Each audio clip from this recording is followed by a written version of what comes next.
Welcome back to another episode of the ArchaeoX podcast. Joining us tonight is my dear friend, Dr. Ashley Robinson. She is a psychologist and fellow psychonaut. She spent much of her life working in the women's prison system. Her work centers on helping individuals reclaim their innate wholeness through compassion, self-inquiry, and integrative healing. After sitting with ayahuasca in the mountains of Ecuador and the jungles of Peru, Ashley began weaving ancient plant medicine wisdom into her understanding of the human psyche, offering a unique bridge between the modern therapy and timeless spiritual insight.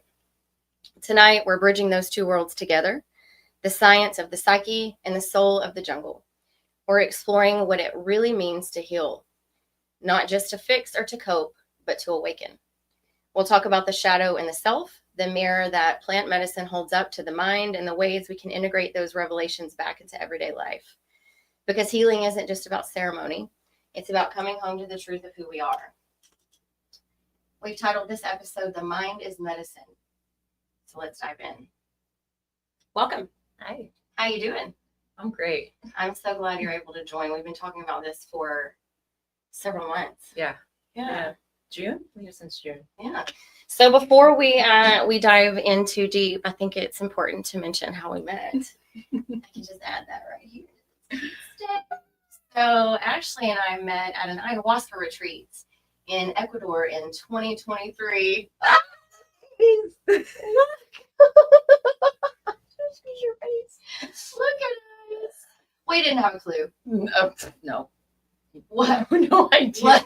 Looking at that picture and then like looking at us now. Oh gosh. What are your thoughts? Oh man. So I've seen you like 4 times since? 1, 2, 3. Yeah. So the first year you came to me, then I came to you, and then you came to me, and then I came back to you. Yes. And then now you're with me. So this is the 5th. So 5th time. And it wasn't until tonight when I looked at that picture that I was like, oh my God, like we were babies. And that was just 2 years ago. 2.5 years ago. Isn't that crazy? So much has changed. Oh my gosh. Our lives are not what that picture. Nothing. I know. And you know what's so crazy is at the retreat, I remember them telling us, and before we jump into, the weeds too much, the esoteric weeds, I want to know a little bit, I want to talk a little bit more about your background. But before we get into that, do you remember them telling us, like warning us, I know you've all had these massive awakenings, but don't go home and make massive changes, give it time. And we did. We did give it time. We did. Let's see, it was, about a year. I think it was about a year. Well, things started changing, but we didn't make big changes for a year because we both went back down south, but. Right. Yeah. And the synchronicities between your life and mine. I mean, I knew when we hugged each other. There. I've known you forever. Right. Like soul sisters. Yeah. But then as we started talking, your accent, that was like, keep talking to me. There wasn't a lot in common. I don't have children. You did. Right. Married to a man, you were. But then as we sat over those 2 weeks, I was like, okay, there's more. But then it wasn't until we left that then our lives were like, right. It was like, if you want to know what's going on in yours, just look at mine, and in a few months it's going to happen to you. Yeah. Yep. Yeah. I feel like that's the way it's gone, and so it's still going that way. It is. So now I'm kind of we're still trying to be psychic. But what's so cool about it is it's, they say, being the more, I guess, like stepping outside yourself and being the witness instead of the player. Yeah. But realizing that we're the witness of it. Yeah. And the more that we've, I guess, woken up to reality, the easier it is to realize that we're the witness. So we're even in the moment witnessing our life. It's like we're witnessing ourselves. I'm like, don't do it, Ash. Yeah, we're going to do it. We're going to do it. Kristi did it. We're going to do it. Like, damn it. So before we unpack plant medicine, I want to ask you a couple of questions about your background. So you are a psychologist. I am. And you've spent the last decade, right? You're basically your entire career working in. Graduated grad school in 2017. And I've been, in the jails and prisons and private practice, substance abuse since. Substance abuse is your specialty. Well, I started in substance abuse, but The jails and prisons is forensic psychology was my specialty until I did plant medicine. Trauma, PTSD, and victimology is what I'm trained in. So now that with plant medicine is going to be my future. That's interesting. Yeah. So how do you feel like plant medicine changed your outlook when it comes to the way that you treat patients, the way that you move through your practice? Yeah. It was a struggle initially because I started changing how I show up intentionally in life. If a problem shows up to me, I'm not going to use old patterns to change it because I learned that's not helping. So as I'm helping other people, trying to, hey, look at your patterns. Life is all about patterns. Look at your patterns, change it. And then I don't see them do it. And I'm like, but it's like, it's so hard, but it's not. Yeah. It's kindergarten. Patterns is kindergarten. But as we grow up and live life and evolve and age, we forget the basics. So that's hard, trying to step all the way back. Like, what would you do if you were 5? Yeah, but I'm not 5. It would be 5. So plant medicine is really, it's helped me take a step back, start from the beginning, the basics, stop the patterns, and trying to get people to understand that without having the same experience with plant medicine it's been a little struggle. How did you end up in the prison system? What led you there? Was that like a calling, or you just kind of fell into it? So when I grew up, I was a music major and wanted to be a teacher, marry a boy, have babies, and a house and white picket fence. And then my grandpa one day was like, you're going to work in the jails and prisons. And he was an LA County sheriff. And I'm like, you put bad people in there. I'm not going to go work with bad people. I'm going to teach kids. And he goes, no, Ash, you're going to go work in the prisons and you're going to find the liars and you're going to put them away for a long time. I had no idea that prison psychology was even a thing. I didn't know what psychology was. My senior year of high school, I had to take an extra class. I took psychology because I thought it would be easy. That first day, I went and changed my music major to be a psychology major. There was just something about, it was like, now I can find out why. Yeah. And I didn't realize I even wondered why. But so why what? Specifically anything specific, or just why all the things? The teacher did a magic trick. And I'm like, how did he do that magic trick? And I don't know if I believed in magic, but I'm like, he knew us. He knew how the kids were going to react. I want to know that. I want to be able to how did he predict that? He died before he could teach us. He told us. And then he's like, you guys graduate with a degree, come back. I'll tell you how I did that magic trick. Like the year before I got my bachelor's degree, he died. Oh no. Tortured forever. So naturally I get bachelor's degree, master's, doctorate, right? Because you can't just get a bachelor's degree in psychology. But that, my grandpa and then my high school psychology professor that's why I'm a psychologist. And then, not to toot my own horn, but I'm kind of good at it. Like when you want to know the patterns and you're so aware of people's patterns, then it helps you help them. Yeah. But then the prisons, when I got into school and I did forensic psychology, and then I walked through the prisons and got rid of the anxiety. And I don't know, when you get that degree, there's some narcissism that comes with it. And you're like a female in a men's prison and you're like, bring it. It builds your confidence. Yeah. But the pendulum swung. I went a little too black-hearted. What does that mean? My family was like, you're too rough around the edges now. Like, you're not as compassionate. You're not as caring. I was like, my spouse at the time called me her pit bull because I was just always on. And I'm like, that soft, kind, gentle Ashley went to you flip me off on the freeway, I'm going to stop in front of you and get out of my car. That's not me. Dangerous. So the prison, it was good for confidence and it built a lot of esteem and I felt really good at what I was doing, but it definitely drained me and it's dark energy in there.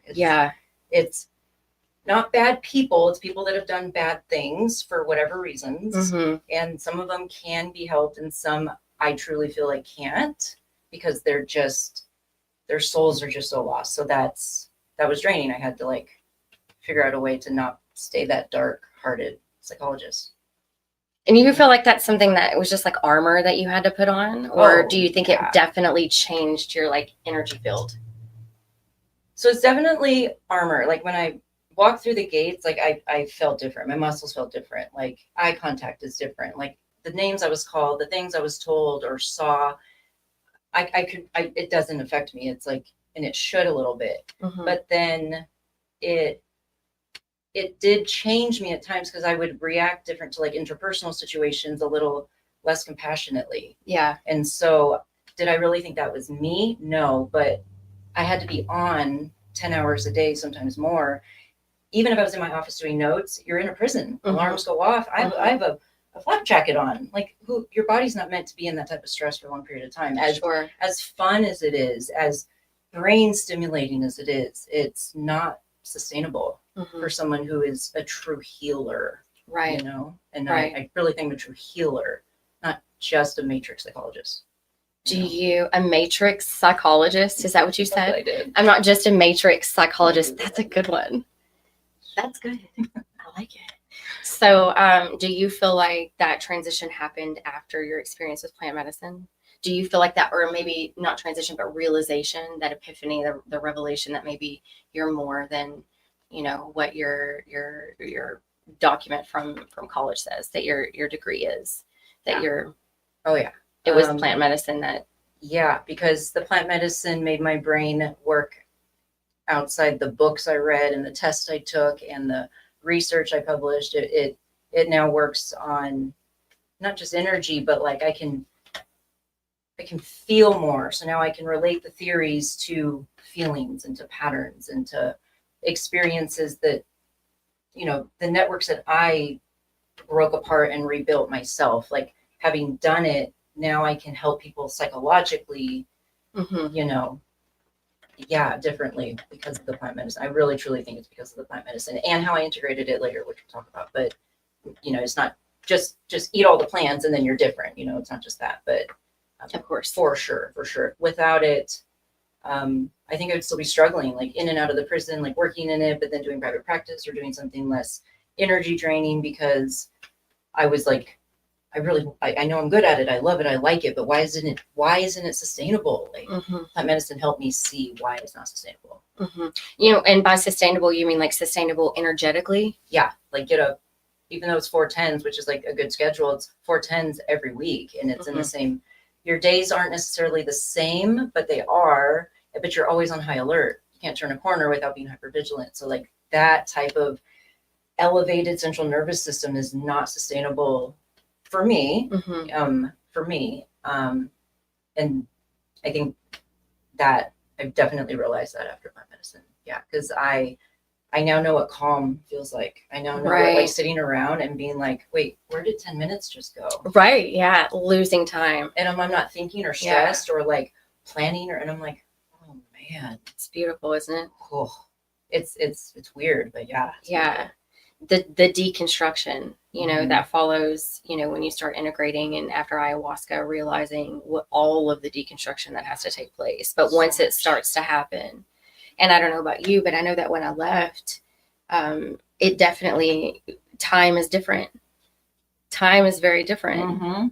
You view it different. It feels different. You experience it differently, which is an odd thing. And I can't really explain it. I don't know if it's maybe more presence, maybe trying to be more present with, maybe we're more like grateful for time, but also questioning like, what is time?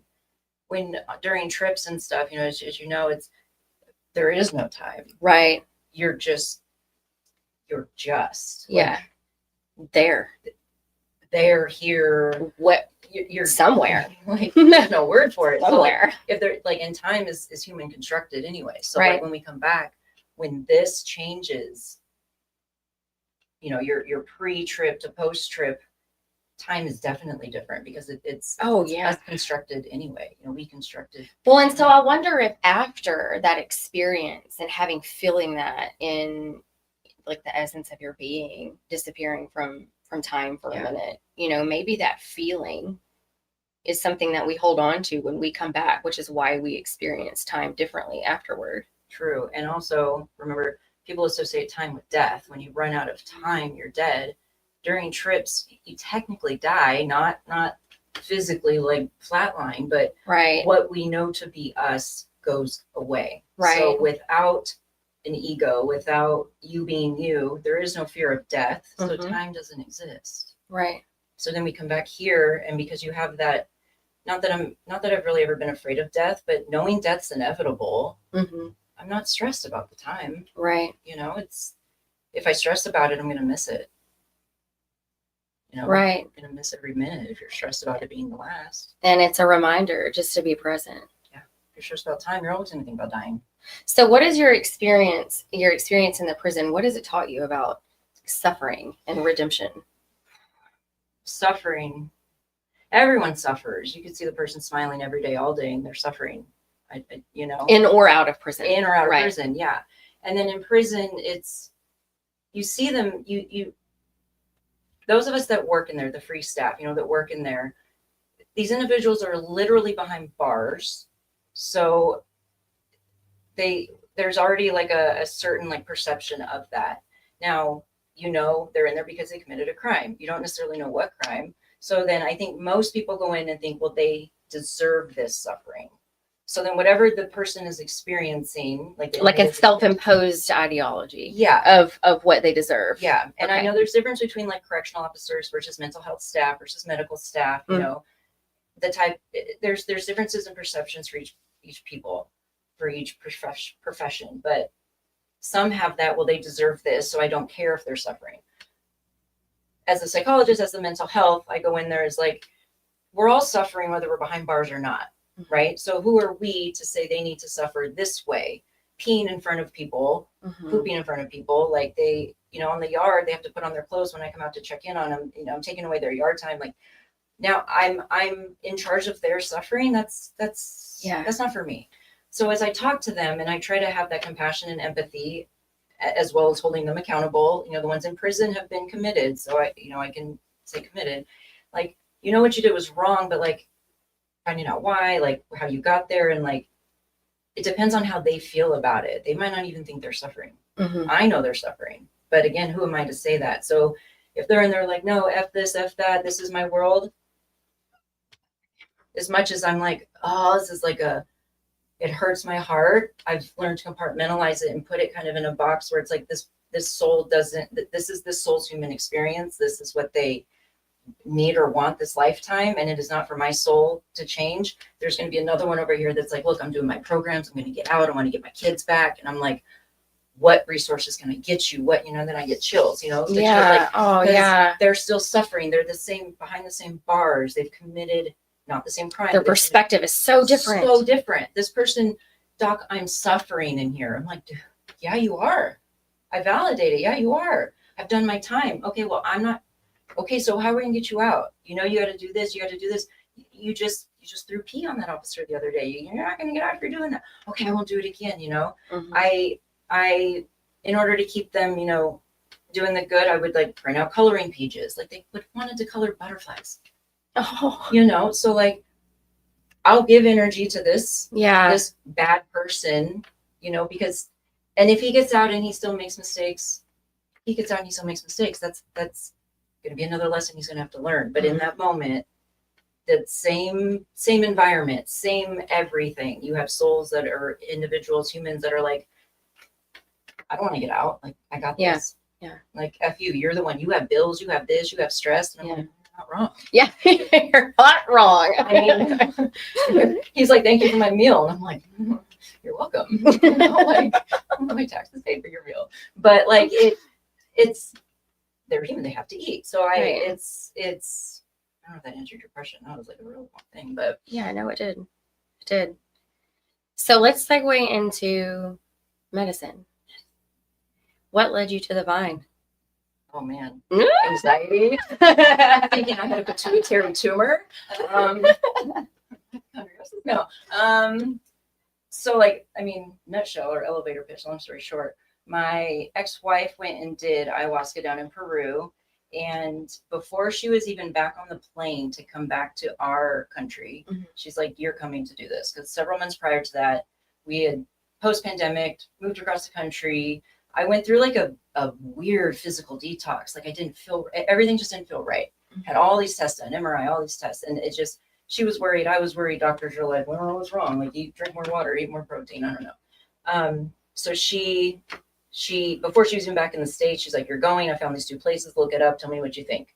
And I have anxiety right now remembering that conversation because I'm like, I have this life. I'm in charge of in this life. Like she was coming back on crutches, right? So like I'm not going anywhere anytime soon. Right. I looked up where we met, and started reading all about it, and I was like, it's not just ayahuasca, it's San Pedro, and it's like there's tarot cards and there's a breath work and there's ice baths and I'm like, I don't know if I want to be around all those people. And like I'm a psychologist. I'm put together. Like I don't have a problem. I sit in front of people like, yeah, I have money in the bank. I have money in the bank. Well, it's like I have to be the people come to me for help. I can't be the person that's broken. Right. But I was broken. That's a big responsibility, right? To feel that. It's huge. Yeah. And I still feel that. Like, I don't feel broken. Right. But it's parts of me. Sure. So looked it up. She got back into the States. I want to say maybe a few weeks later. And she had everything bought on Amazon for me to go. So even if I was like, oh, I'm not going, she's like, but you're going. And she's on crutches. I Ubered to the train. Like I'm in my backpack. I did a juice cleanse before and I'm on the train. I'm like, oh my God, I'm actually going to go do this. Like I have so much anxiety. What if it like makes me lose my mind? What if I come home and want a divorce? What if I come home and don't want to be a psychologist? What if I come home and don't want to have kids? What if I come home and don't want to have animals? What if I want to come home and be a naked hippie somewhere? Mm-hmm. Which basically is what happened. I'm kidding. Later. But kidding. So then I went there and once I committed to going, I never second guessed myself, but I definitely had that and that anxiety. Right.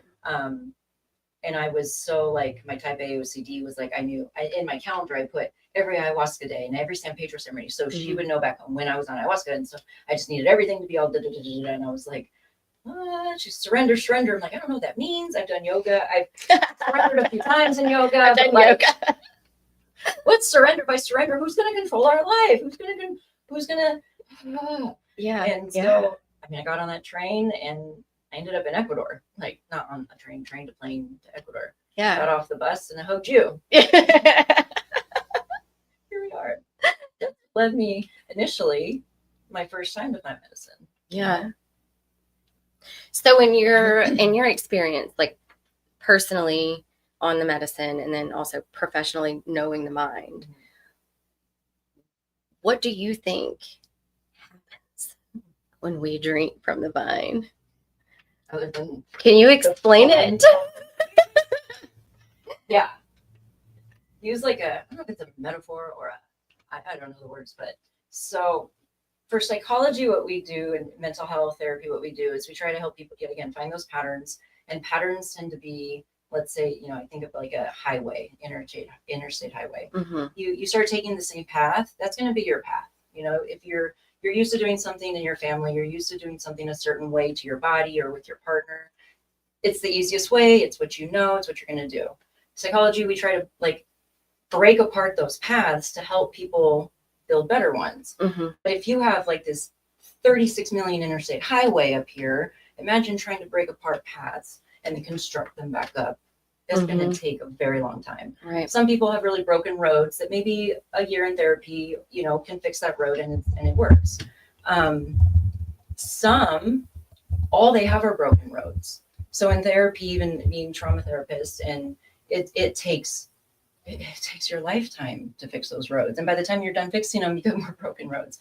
So what plant medicine does, my experience and how I'm, describing it and explaining it to people is, instead of going in and breaking in one or two roads, you go in, plant medicine drops a bomb on the interstate, on all of that. It just like, and the ones that are broken that need refixing they're broken. So now you're sitting there and you're like, again, like we talked about a few minutes ago, you're just this being, this thing. And when you come back down out of your trip, now your integration part, what we do, in therapy post-side is, now you put together those roads with what you want and your pieces. There's a lot that broke, but now you're not doing one at a time. Maybe these two roads can be combined. Maybe you put trees on the side of it. Maybe it is a longer path. You get to, it drops it and breaks all of it apart so quick that you're basically forced into rebuilding the ones that are necessary to you to survival. You might never rebuild some of them. People come back, either get divorced or cut off toxic family members and never talk to them again. Mhm. And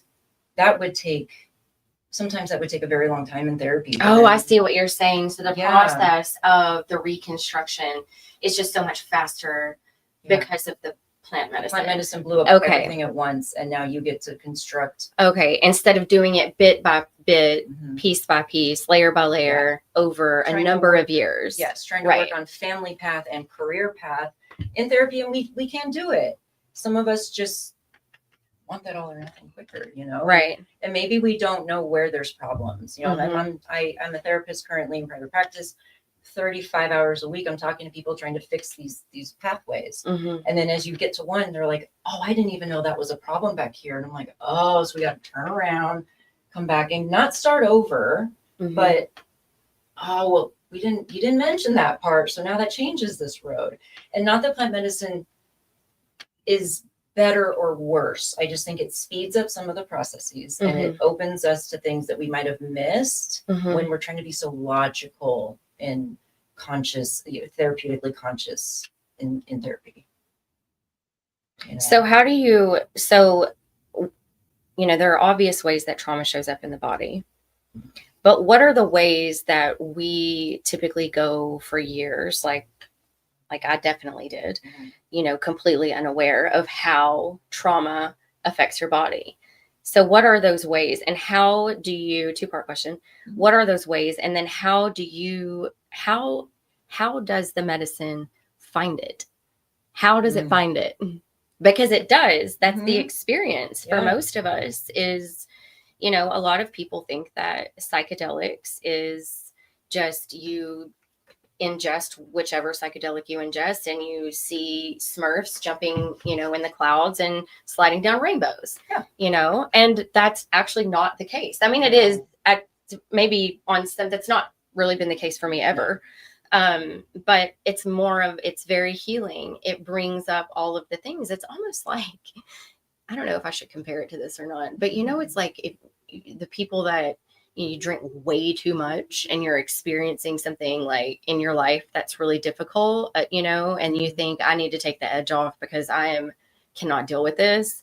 And then you just take a little bit too much of that edge off. And then you find yourself in a puddle of tears on the floor, So it's almost like that. It's just so profoundly, but it's sharp and it's intelligent. And it swims through and finds what it finds and just throws it in your face and says, here it is, you got to fix this. And here it is, you got to fix this. And there's this, and there's this, and there's this, and there's this. And then you're just like, whoa, I didn't even realize I was that broken. Exactly. And the difference with psychedelics and then, talk therapy and people real quick is psychedelics, when you do it, it's you and the medicine. Right. In therapy or talk therapy or other people, it's you and the influence of other people. Yeah. So although, that's good. It's people can do like therapeutic doses with others. They can sit around and talk, and that's great because it's that collective consciousness thing. But once you get the influence of other people or what they're saying or their, questions and directions, then it might change. But psychedelics is just you. I love that. It's very intimate. And there's no, like you said, there's no outside influence. And there is this massive awareness around the truth of it. Yeah. You can't, there's no denying it. You can't look away from the mirror. Right. You're getting ready for the day and you walk up to the mirror and you don't like what you see. You can just turn around and walk away. But on this, you are forced to sit in it and to look at it and to feel it. And sometimes experience it. Yeah. Because like a mirror, like you said, you turn around and walk away. You turned around and walked away. And right. Psychedelics, you try to push it away. Where are you going to push it away to? Just another part of your own brain that is aware of it. Yeah. Because of psychedelics. So with regards to trauma, I can sit and talk to individuals about their trauma all day, but my words, my questioning, I try to find the patterns and the red flags. I don't want to put anything in their ears, their head, their mind that might not be there. I don't want to influence it. Psychedelics is going to let that person feel and know where it is in their body themselves. They might not know they have like inner child issues or, things from the past. I might know because of my therapeutic orientation and stuff, but if I start asking that, I don't know if I'm putting that there, right? Because maybe I'm intuitive and I'm like, because I know how patterns work, but trauma is so personal, and why we repress it and tuck it away and why our body hides it. The body needs to bring it up. The body needs to be like, it's in my gut, or like it's my neck, you know. And then as I'm seeing patients, I'm like, is your neck bothering you? Yeah, like then my neck's bothering them, right? If I start asking them questions, which I do help guide people, but to answer your question, like the psychedelics not necessarily will show where it is in the body, but it releases it, so then that person is aware of their own experiences and trauma. Oh, it's almost like, because that's sort of what it feels like is when it happens and you're in it, is that stuck trauma is actually, you're exactly right. It is being released, and you can feel like the emotions flowing through you almost. Yep. You can feel them looking for the escape. You can feel them. It's like you can feel your cells opening up and releasing it. Yeah. In a multitude of ways too. The last one, for those listening, I just went to my second one. So we both went back this year. She went to Peru and I went to Colombia. And so the second one this year, I just lost my train of thought. Feeling it, the trauma, like where you felt it in the body. Yeah, no, it just the energy, the release. Oh yeah. So the release of it, it was so different. On the last day, the last experience with it, the last time I sat with it was so powerful, and it was everywhere. Yeah. I mean, I was sweating, I was crying, I was shaking. It was just, it was an enormous amount of energy that came out of everywhere. Yeah. Everywhere. Yep. Yeah. And some people, throw up. And I mean, psychedelics will make you purge in ways that you might not ever want to purge. But who's to say that isn't a trauma? The body, our body keeps the score. When we're young, our brain might not form certain memories that we'll remember later or not, but the body's going to feel it. So explain that. How does the body keep score? So similar to like when you plant a tree and it starts to grow when it's a baby, if you were to carve a little thing on it, as it grows, you're going to see that scar. So the body keeps the score similarly, like it scars itself, not necessarily visually on the outside, but muscles get tense, bones don't grow right, pituitary glands don't activate, children are stunted, maybe puberty is stunted, like things don't develop the way they should because it scars it. Yeah, okay. Similar to like a scar on a tree. Then as the tree grows, as the human grows, if it's not attended to, it could just compound things later, but that body, that it's always going to remember what happened. Because I mean, it's a human experience, not that it's not forming a conscious memory. Similar to when we go into surgery, the reason why we get put under anesthesia, the body is experiencing all of that trauma of being cut open, but it's not sending any messages to the brain. So it never happened, but the body knows it happened.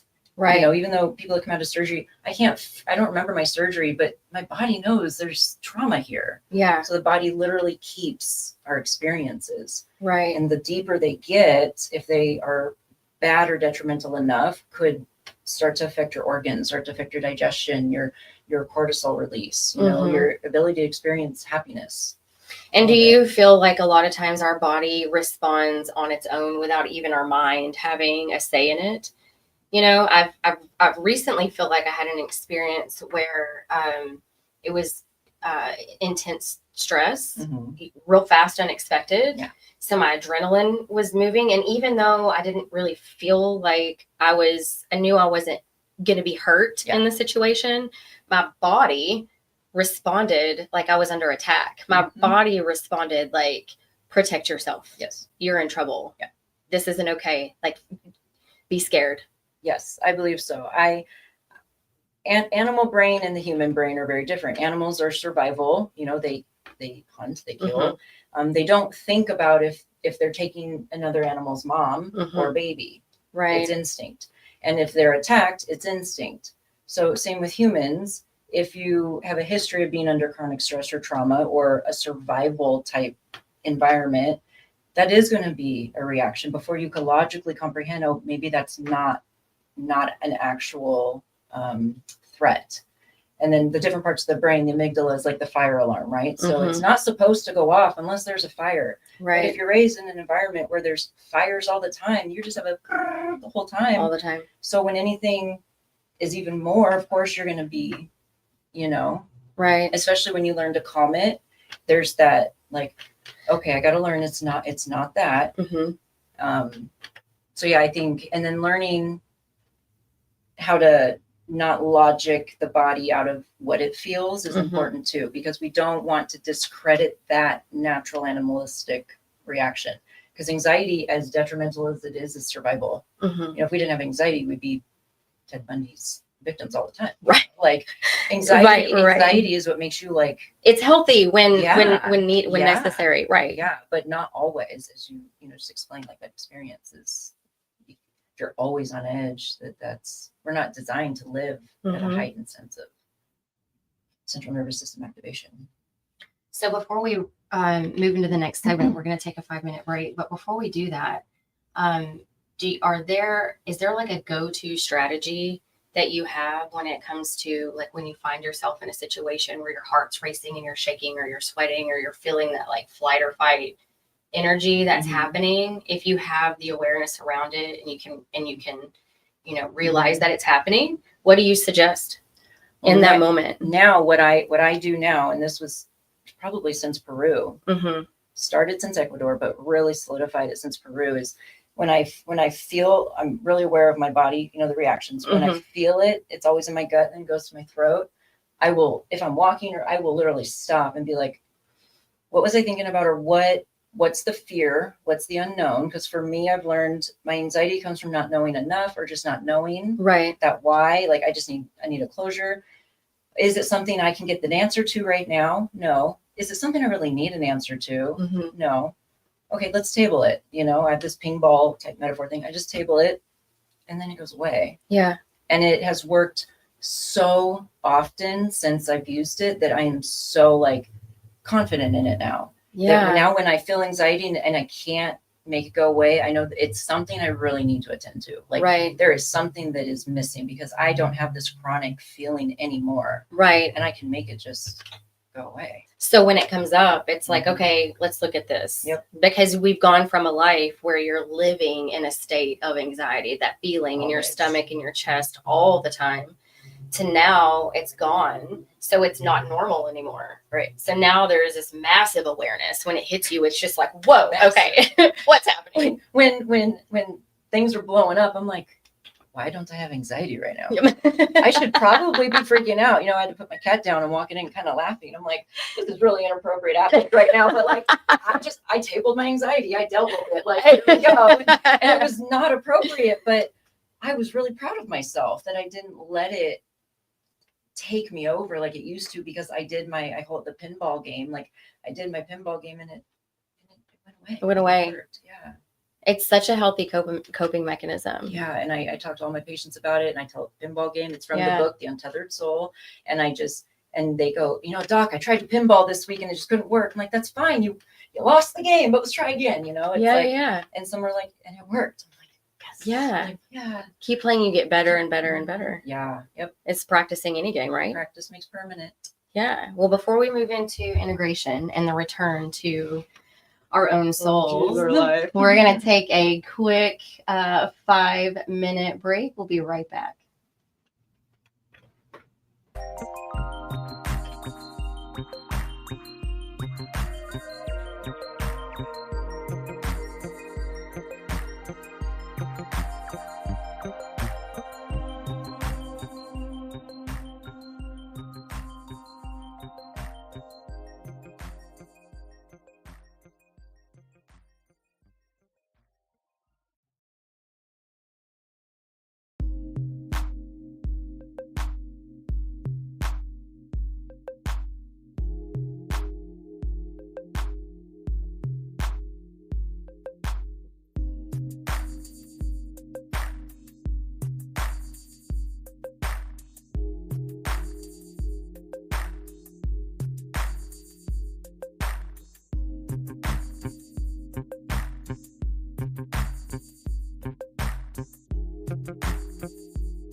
All right, welcome back. All right, moving on to integration and the return to ourselves, because really that's what happens, right? Yeah. That's the biggest part of what happens on plant medicine, is that we come back to ourselves. Yeah. The origins of our own soul. Whomever that may have been, you know? So what parallels do you see between traditional psychotherapy and the container of like ceremonial therapy? I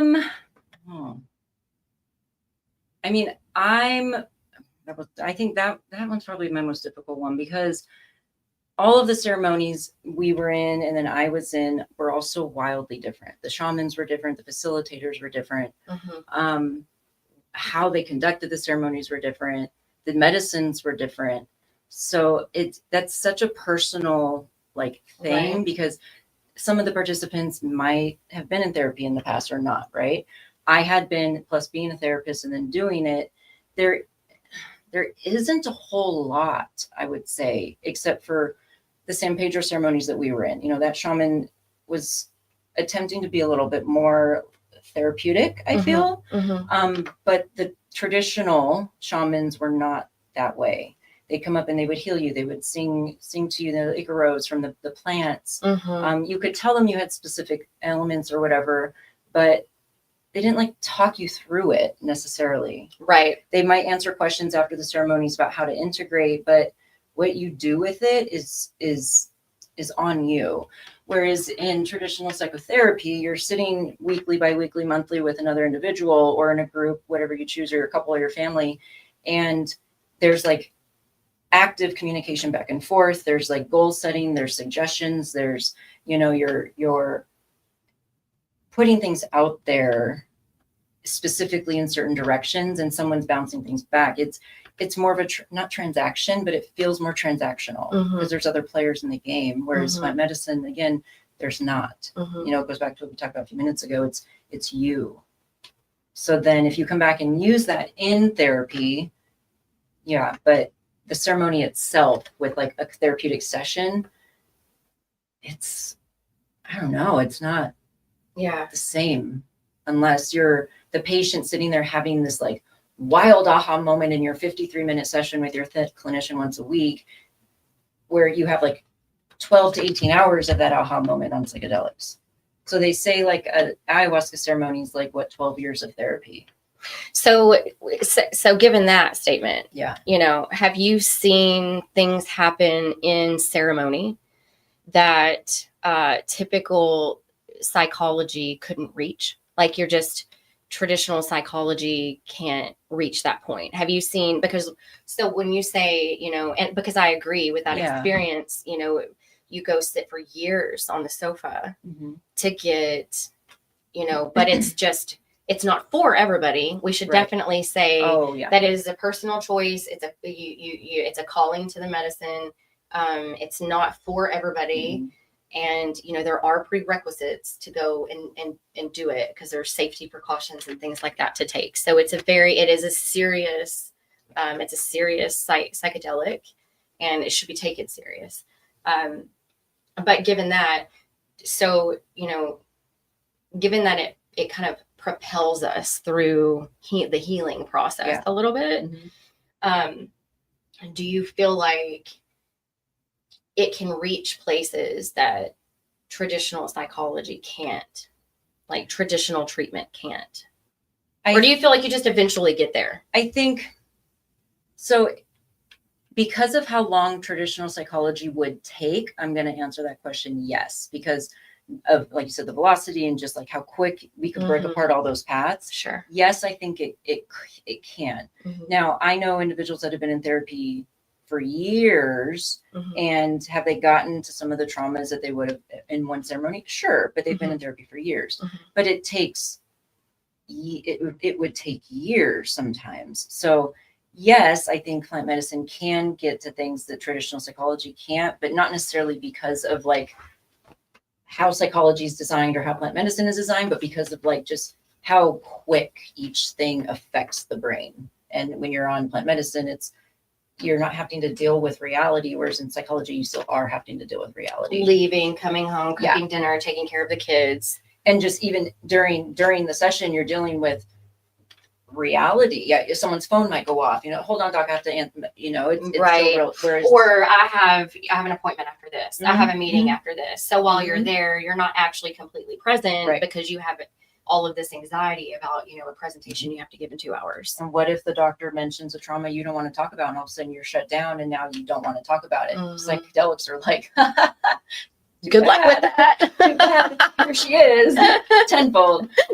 So again, like you said a minute ago, it's a calling, and like you have to be ready for that quickness of what it could potentially bring up. And if you want a more gentle approach, but go talk to me, go talk to a therapist for a few years, and then maybe you're ready to then take the quick slide.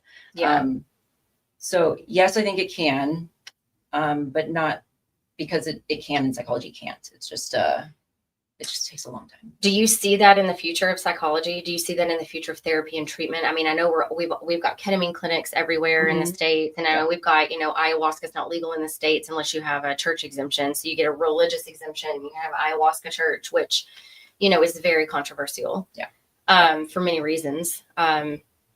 But, with that said, there is, cannabis is legalized in a lot of states now, and, medical and recreational, and then also psilocybin, I think that is being pushed through the system in a lot of states currently. So, do you see this being something, psychedelic therapy being something that is a major player in therapy moving forward? I do. And I think the more psychologists, social workers, clinicians, healers that are up and coming now, that this is more a part of their practice. It's a part of their personal experiences. I mean, how many young individuals were at our retreat? Like, they could potentially become clinicians, right? Wasn't it amazing though? Let's just say that for like, 1 second. Early to mid 20s. Right? At the one in Colombia that I just got back from, the youngest participant there was 20 years old. And she was so amazing. And one of the things that she said that was just, that really, it stuck with me is the time thing. She's like, I just feel like I'm late everywhere I go. I'm just always behind. I'm always late. And I don't even know why. I'm not even late. I just feel like I'm late, and I just think about what we're passing down, because and I think that's just, it's so different. Like, even just raising kids, when I was growing up, it wasn't, competitive sports weren't as big of a deal. In order to get scholarships, you just had to be the best athlete in your school or district, or, whatever, to get seen. And then competitive sports came onto the scene. And then it's like, well, now we're traveling, and so our lives as parents, I feel like, is a lot different than it was when I was growing up, and obviously different from the parents before and the generation before that and that and that and that, right? Right. But, our generation, we've got cell phones, and we've got the internet, and, Wi-Fi, and just the connectivity to technology and all of the things. So I feel like we just got further and further into the matrix. We just keep getting further into the matrix. Every day. But now what's really scary is the generation coming up behind us, my kids, like my nieces and nephews. My kids, yes. My nieces and nephews, like how do we pull them out of the system? I've been asking, like, my second niece, I think she's, like, right now, like, the closest thing to, like, the other life, wherever it is. And she's just quirky. And I'm like, you need to call Auntie if you ever have certain dreams where you feel like you're flying, right? Or where, like, you think you can, like, see the world, right? Like, posing it, like, let's talk about astro travels, right? Like, and it's like, if we talk that way too, like, if we use the narrative, normalize words, it. Maybe she will have some weird dream where she's like, Mommy, I time traveled, and where we would just play it off as some wild kid magical thinking. It's like, maybe she time traveled. Like, why would that be so wild? Right? Who knows? It's so different. It's just, parenting it's just so different, but as our generation begins to wake up, also, so is the younger, we're able to have these conversations with our kids, even though, I wish that I could have been awake when I was younger and had more of these conversations with my kids when they were younger. I wasn't able to do that, but here I am. Everything happens for a reason. Everybody's journey is what it is, and it's supposed to be. Yeah, exactly what it is. But I said all that to say, it's tricky moving forward in like these kids. Her saying this, she was so sweet. Her saying, I just feel like I'm always late. I'm always behind. I'm always late. And I'm like, baby girl, you have no children. You have no spouse. You are free in the world. You are at an ayahuasca retreat down here with, like, you everything, the whole, and she is feeling behind. And I'm thinking to myself, like, what is happening? Why are these kids so anxious? Why are these kids feeling behind? Why are they studying the clock so hard? Right. At 20. 20 felt like yesterday, but oh no, 20 was not yesterday. So I think the up and coming generations, and with all of the research that you were speaking of, I get all the emails, this and that, legalizing this, or at least decriminalizing to start decriminalizing. Right. Yeah. I think there's step one. There's certification programs that, I plan to go be like a psychedelic facilitator, clinician, therapist, whatever, it's a whole program where I could maybe do mushroom trips or sit for mushroom trips, Yeah. And I think it's it's definitely up and coming. And I think the more people open their minds and wake up, and the more they have to start paying for their pharmaceuticals, they're going to look for alternative means. Right. Or they're going to go crazy, you know, and no one, they're going to want something. So if they see people like me and you, if they see others and they hear our stories, I personally self-disclose so much during my therapeutic sessions. I ask them if it's okay, because what we get to, like, I lost everything over the last 9 months, everything. And they're like, and you can still sit here and hold space for me? I'm like, because it's not about the fall. It's about the rebuild. It's about, you know, the roads you get to pave. And so, do you want to talk a little bit about how you feel about where you are since, you know, like the life, do you know, well, you know what, you know what, we're going to save that till the very end. Let's do that. Let's move through this and we'll save that to the very end, because I would like to discuss, you know, the changes that you and I've made since from the first retreat, and then the difference in the first and the second to where we are now. This is good with integration too. Right. And so how do you feel like, well, first I want to ask you, how do you feel like therapists can integrate plant medicine into therapy in an ethical and responsible way?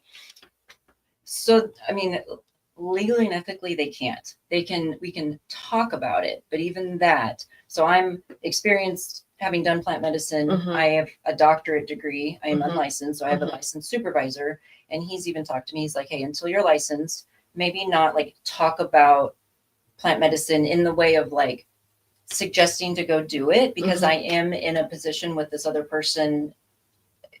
There's a dynamic here where there's ethics, right? Sure. So like I talk about my experiences and then what I've done since and how I've integrated in my coping skills. And now if they want to do research on plant medicine, I support it, but I can't give necessary information or advice. Yeah. And God forbid one of them goes and does it. And I'm like, well, you should not have done it. Like, it's not for everybody. I'm saying use the skill, not, like, no, not yet. Like, do I think no, not yet. So, I don't think we can necessarily integrate it, but I think those of us that go and do it, we can use our personal experiences and how we've changed our patterns in therapy. Sure. Those of us that don't mind disclosing about our lives. Some therapists don't. They don't disclose anything, and that's totally fine. The patients, though, that are kind of seeking that additional type of healing, they're going to look on a bio, and I tell you how many open up and go, I'm so happy you have tattoos, or I'm so happy you use foul language. Yeah. I'm so happy you did medicine. Because it makes you appear more human and just normal. I'm just normal. Human. Like, you call me doctor, but I'm a human first. Yeah. I'm a human, right? But like, so human. And I need them, I want them to know I'm human. And like, humans fall figuratively, literally, like, and we can still do it. We still get up and do it. So do you feel like you view integration differently since coming home from these retreats? And, you know, maybe that integration's a little bit different, you know, when you come home and you integrate that way, does it feel different to integrate that way, or do you view it a little bit different? What do you mean integrate? Like, different from what? So, you know, when we come home from plant medicine, it's really delicate, right? And how we move forward with our lives, how we integrate, and especially when it comes to the way we treat our minds, the way we treat our bodies, the habits that we have. You know, in traditional therapy, I think I just don't feel like it's as, in my experience, I don't feel like it's like, yeah, I'll get a little tip here and a little tip there, and you should try this and you should try that. And then I integrate these little tools into my life, and, you know, maybe they make a difference and maybe they don't, but it's not really a powerful change, right? Whereas coming home from a plant medicine retreat with this massive awareness around myself and changes I need to make. And not only that, but at most of these retreats, you don't just experience plant medicine, but you also, you learn breath work. In fact, when I left Ecuador, a month later, I was in Peru, getting certified to facilitate breath work. So it's that powerful. So you learn the things, right? So breath work is a powerful tip. Meditation, yoga, ice baths, sound therapy, you know, just there's all kinds of different ways that we leave this place with just a whole toolbox of walking barefoot in nature. Yes, grounding, sun gazing, Yep. journaling. Journaling. I have all my journals. Like it. So yeah. So integrating after like therapy sessions, or even I'll say integrating after Ecuador versus integrating after Peru was different, because after, like, when I came back from Ecuador, I tried to make these changes and stuff, which some worked, some didn't. I came back, and like that first weekend I went to a baseball game with work people. I left after being there for about 10 minutes because that was so much energy. Yeah. And I don't mind social things, Right. but I was like, I don't know if I'm ready for this right this minute. It was like, I felt raw. I felt just too open. Right. So I went home and I watched a movie in the dark or something, right? Yeah. Or I journaled or something. Whereas, and then you said like after therapy, you might have like a good aha moment in therapy session, but you close your computer, you leave your home, you go right back into being a mom, you go right back to work. Plant medicine, you come home and you're dropped back into everything, but you're dropped back into everything after being on a different diet, after maybe not talking to your fam. I didn't talk to my spouse for both of the 2 weeks I was gone. No contact.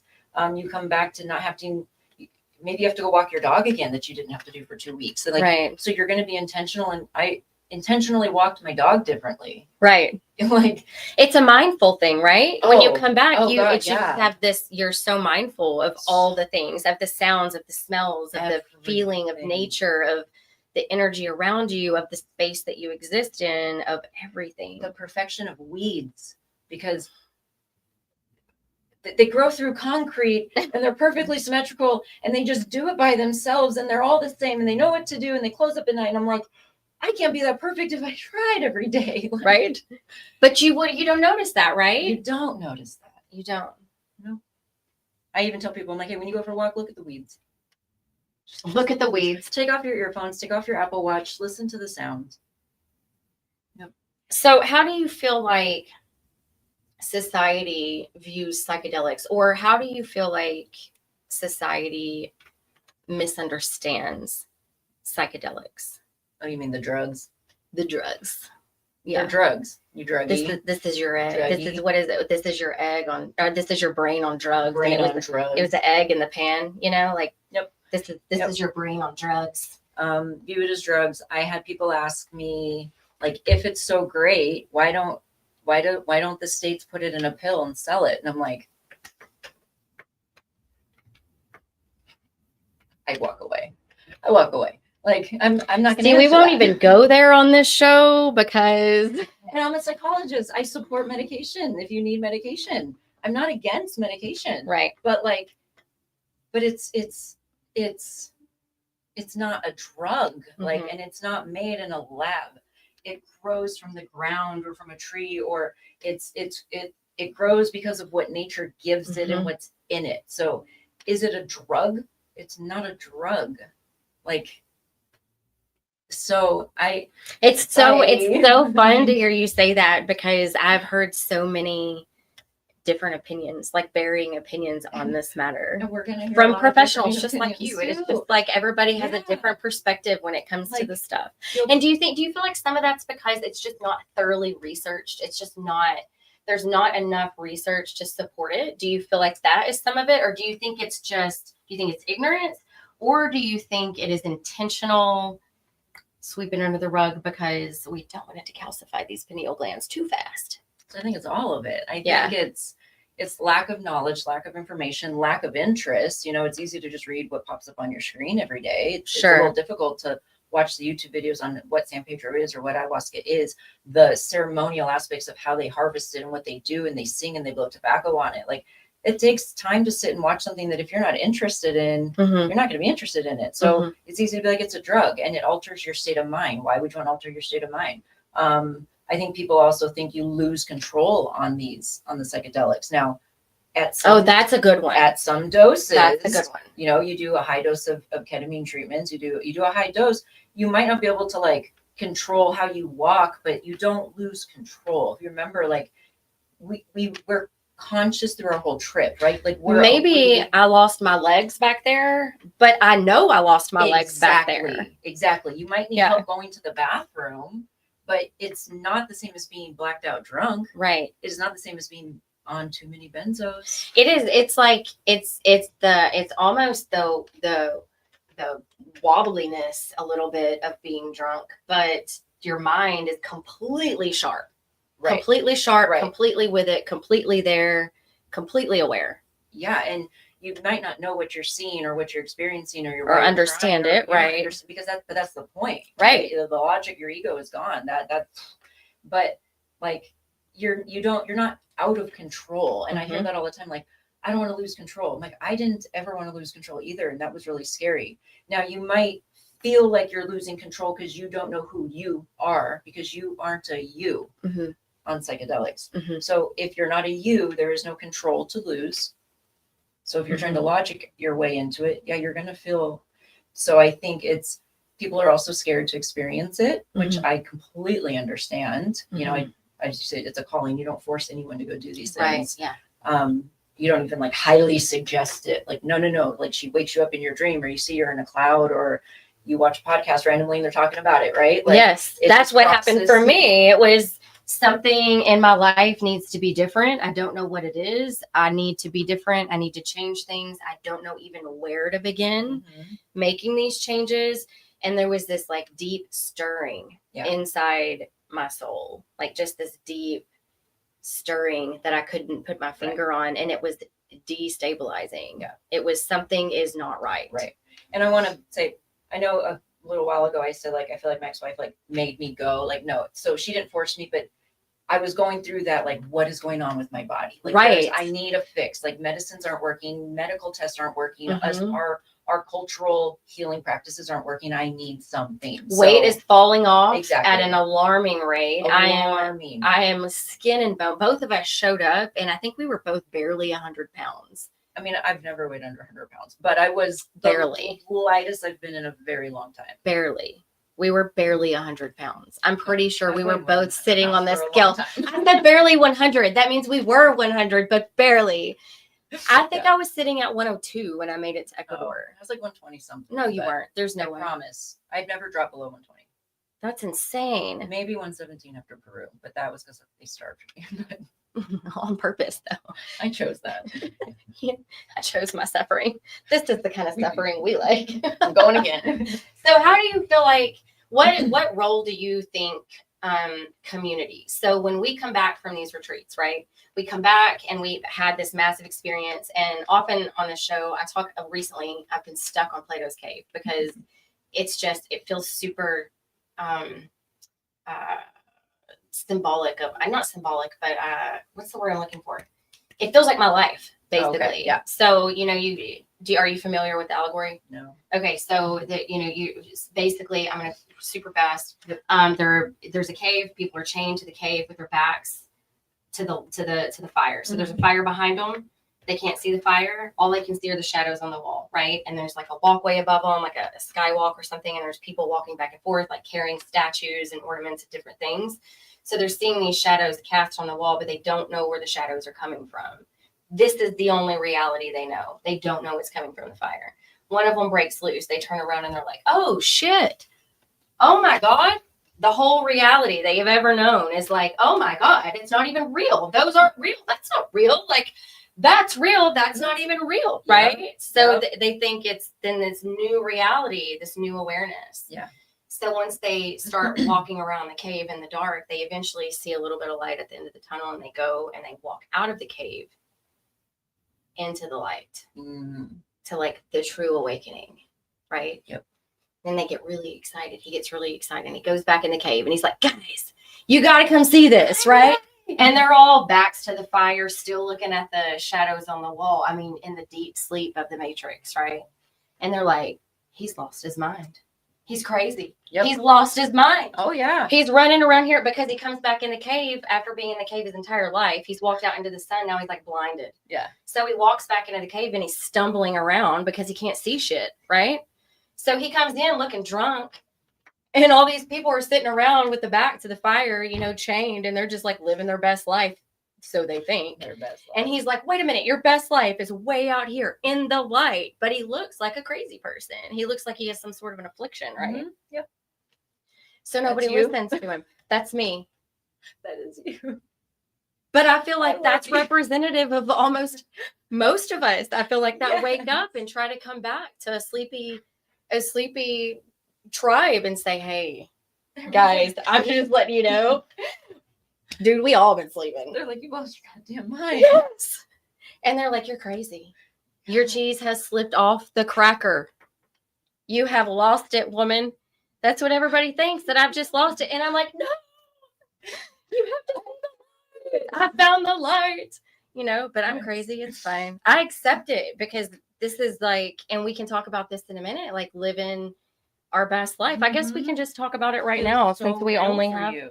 right. Mhm. So let's Yeah. talk about let's end with this. Because we have 20 minutes and we're probably going to take the whole 20 minutes on this.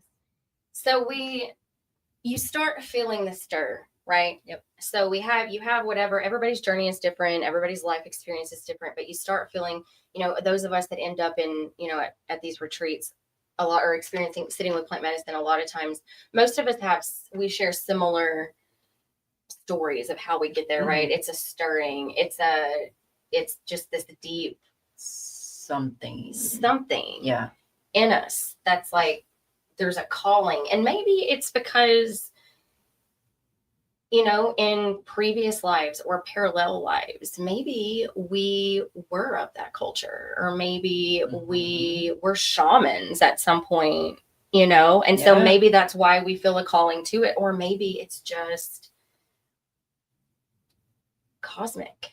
The type of healer we are, the type of So so when we were at the first retreat, between the first retreat and the second retreat, so coming home from the first one and coming home from the second one, did you feel different from the first and the second? Oh yeah. How did you feel different? Well, I mean, other than the factors leading up to why I went to the first and then the second were wildly different. Coming home from the second, I think I went into the second retreat having known like what to do, much more intentional.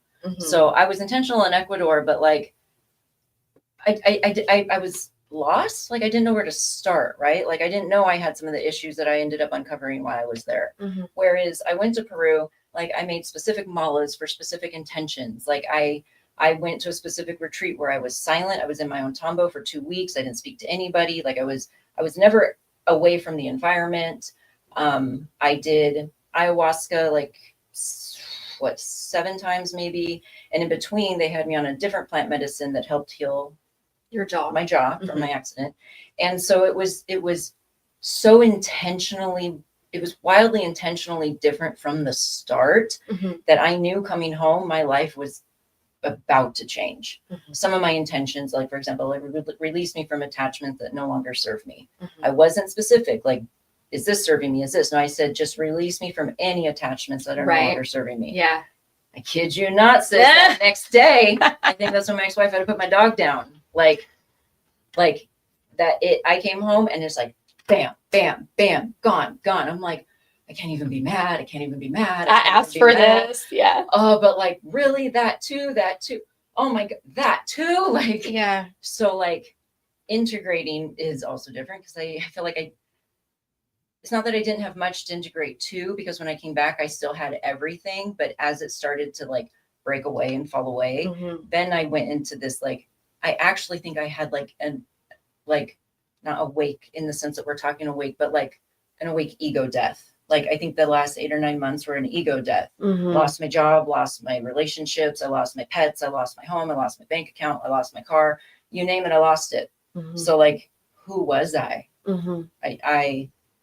I was questioning every single aspect of me. So then as I started getting things back, as I got a job, as I got this, now I get to like be so intentional with, like, I lost it for a reason. So if I'm going to be a fool if I continue patterns that led me to Peru, I'm going to be a fool if I continue patterns that get me back into what I now have learned was no longer serving me. Do you feel like the loss was really shedding all of those things? Was it you were walking yourself into those things, or do you feel like it was the universe ripping it from you? I don't feel like things were ripped from me. I have this like belief that like nothing is actually ours. Yeah. It might be our possession for the season, for the time, for our experience that we need it for. I don't attach to things the same way I used to, so it's easier for me to let them go when I feel like they no longer serve me. Mhm. They've completed their cycle, their purpose. Is it easy all the time? Oh no, it's not easy to accept some of the losses, but I'm definitely working on it. In each therapy session, each talk with you, each stoned barefoot walk I take, like each drive through a national park, it just like, that's why. And so it's taken a very long time. Mhm. I mean, it feels like a very long time. It hasn't been a year, but it feels like a very long time because I don't have any of my house decorations. We could talk about it last night. I don't use my adult cooking knives. Mhm. You know, I'm so proud to be an adult and buy And these get knives. your first set. So like, yeah, it's different. I'm learning. I have to learn to be who I am now. You know, I can't use anything I used to know, really. What does that feel like? It's scary, but because I don't feel like I lost it, it's not out of my control. Mhm. I'm maybe for the first time I'm going to say hopeful. It feels like it could be fun, but it's what like the next handful of my few months of my life look like. I never imagined getting to do that. Mhm. Did I want to do it? Maybe, but I never thought I would get to do any of those things. Yeah. So now I get to. I don't have to. It's things where I lost things. I lost everything, but I don't have to spend a month with you in Oklahoma. I get to spend a month with you, and words matter. So for me, coming back from Peru, it's the words. Like I didn't lose things. Things completed. They're my need for them. You know, it's hard. It's so hard. It's so hard. Well, I think that's the hardest part of plant medicine is, you know, you're really left in a position where there is no denying the changes that need to happen. Right. And then you have a choice. You come home and you make the changes. And for me, between the first and the second, so the first one I came home and did the things, you know, but I didn't know like that it was just the beginning. Right. For me, right. You know, it was and I'm still in a season of transition and navigating, you know, just a new life experience. Yeah. And yeah, so, but coming home and moving into a new form of yourself, you know, becoming authentic, you know, and for me, the biggest takeaway from the first retreat was grace for myself.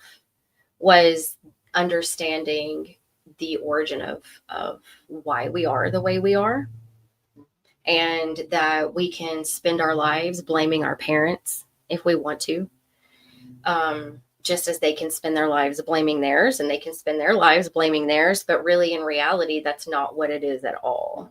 It's just life. It's evolution by generation, and through the sleepiness of society, we experience trauma, and we experience hurt, and we experience pain, and all of these things, and they get stuck and then passed down from generation to generation, and then we have to go and heal them. But if we don't know that we have to go heal these things, then we just continue to pass it on. Right. So I think that, you know, there's been a term, you know, the Great Awakening is what we're living in and experiencing, because so many of us are coming to this realization. I'm like, I thought that was the 70s. Like, I thought everybody was waking up in the 70s. You know, they just went, go back to sleep. I think that's what happened. Everybody just went back to sleep, you know, but here we are again, a new generation of, you know, psychonauts. And we're all saying, hey, let's start a, you know, hippie commune and raise some goats. I don't know. But I think that there is a new awareness around healing and trauma and how it affects us. And what I'm hoping for is through conversations like this, you know, through sharing our experiences and, you know, like coming back from retreats and and changing and then doing it again and then coming back and changing more. Right. So after coming back from Ecuador, you know, when you come back and you go back into your life, you can try to change your ways and patterns. But when the universe, when she sets you up with a test that maybe you had previous, if you don't change how you react to that test, you're now back in that same pattern. That's it. Yeah. So I came back from Ecuador, some things, you know, I faced some things, I changed it. But then when I was faced with those same tests, it's like I failed them. I did too. I did the same thing. I did the same thing. Like I failed. I felt the same thing. I came back. I started walking and it wasn't necessarily that I was failing. It was more like I was making the changes. I came back and I was doing the things and shedding the layers and walking into authenticity in the way that I knew I should to find alignment within myself. Right.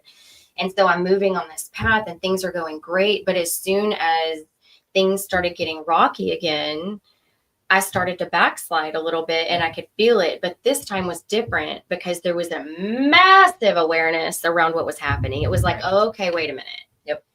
I know what's happening.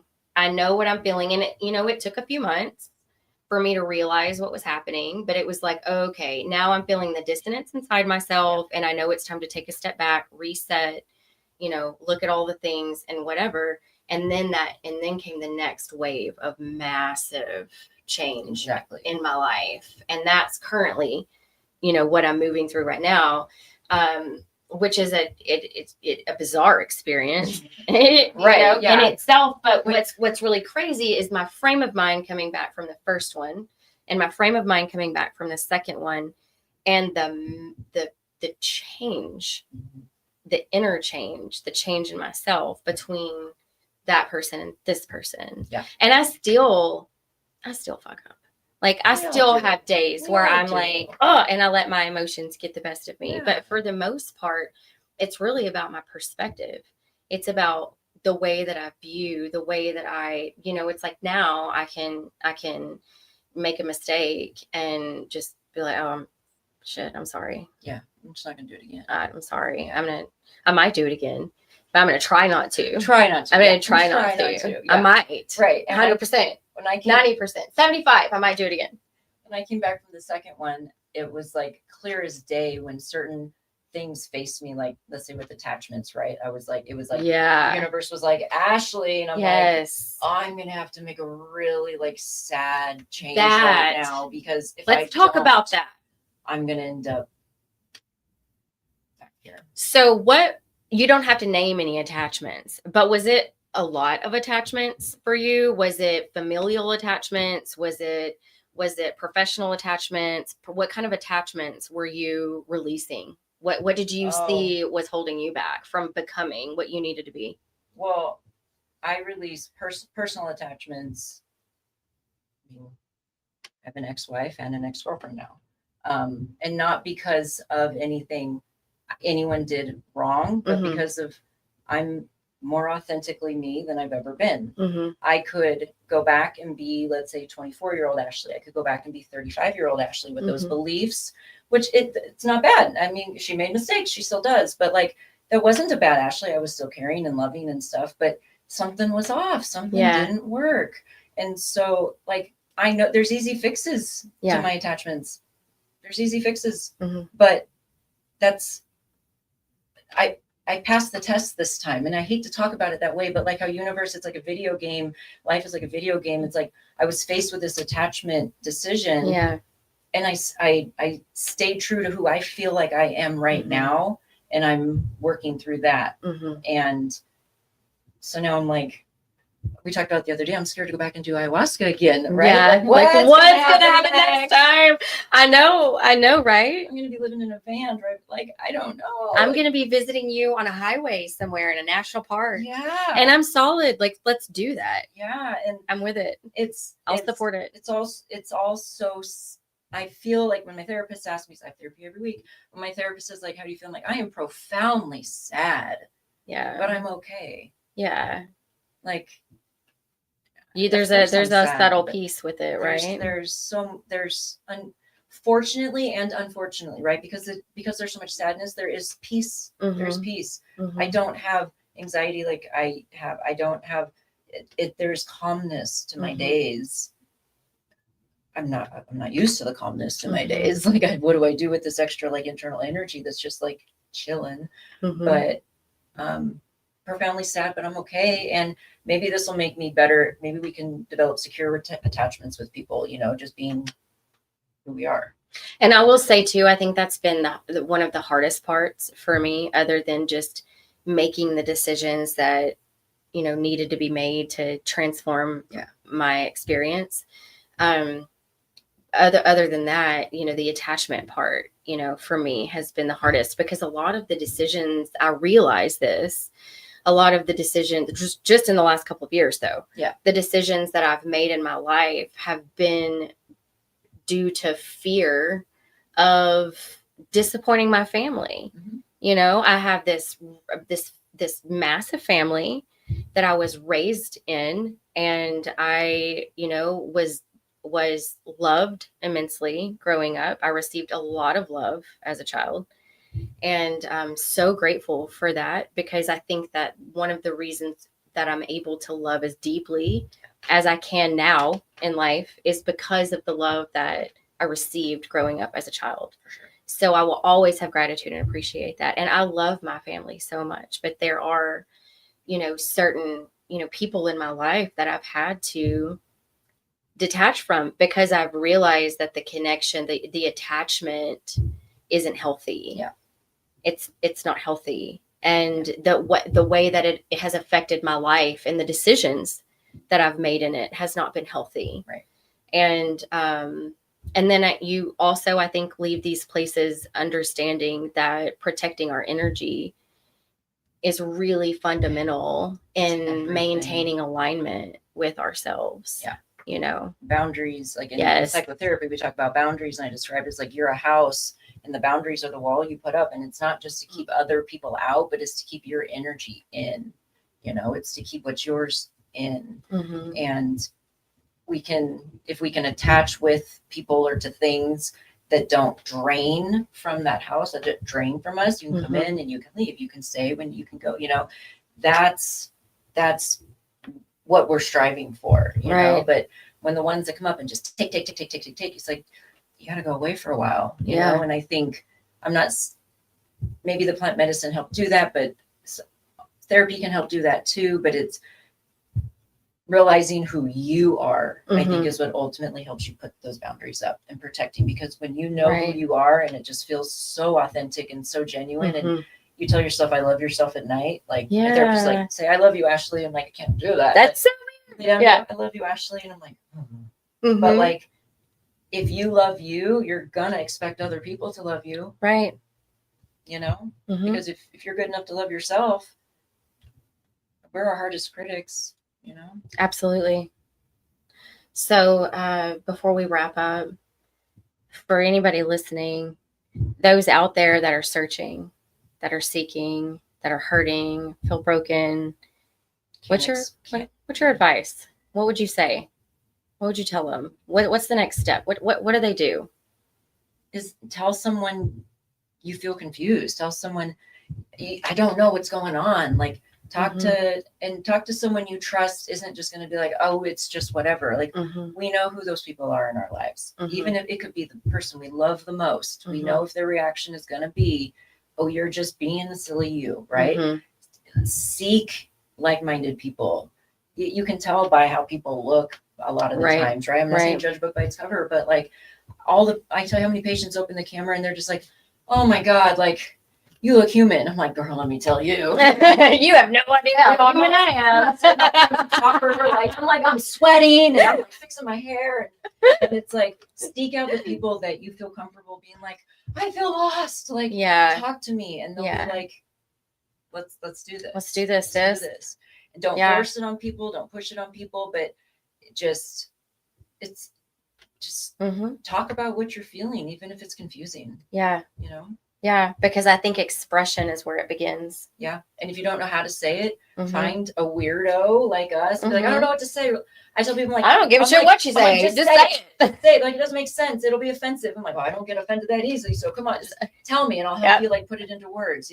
Right. It feels like you're blah, blah, blah. They're like, you're right. I'm like, it's just a mess up here. get it out here, or it's a mess in here. Well, and Get it sometimes out they don't here. even need a response. Sometimes people just need to speak it out and talk and talk and talk and talk and talk. And then they figure it out themselves. They end up talking themselves into the resolution. That too. And if you or me or someone is sitting there with the energy that they're needing, they talk. Our major muscles, our macro muscles, our facial expressions are gonna be welcoming and accepting. Right. Our mirror neurons that are better because of plant medicine too, research shows, is gonna like mirror them, and it's gonna show them empathy and compassion, and they're just gonna like open like floodgates. You know, so it's the energy, it's all the, you know, if I'm sitting there like, yeah, you're just broken. No, they're not gonna want to flow out. Right. If I'm sitting there fixing my hair in like a mess, they're Right. just like, this one's a mess too. Let's mess it up. Well, I think it's a no-brainer that most of the hurt, I think, in the world starts with brokenness and a lack of consciousness. Yeah. So when we all plug into ourselves, each other, start searching for that solution inside ourselves, we start to heal. Yeah. And the world will be a better place. It's scary and hard, but so rewarding. So rewarding. The work is worth it, is it not? Because even though our lives are a little right now, it's so crazy. It's so much fun. I mean, look at what we're doing. Like the shaman said, like, you guys are going to do wild things together. I know, right? We knew each other for years. And we're like, we met like 14 days ago. It's just like, no, you guys, I'm jealous if you guys are going to be wild. Look at us. Here we are. We don't have anything we had standing on that carpet. Just doing like literally nothing. Everything about our lives, your kids, completely different. I have my kids. Outside of that, completely different. Everything's completely different than it was 2 years ago. So, hey, kudos to us and our healing. I love you too. Thank you for joining. Anytime. We'll do this again. Yes. Until next week, guys. Thanks for watching, and we will see you next time. Bye. Bye.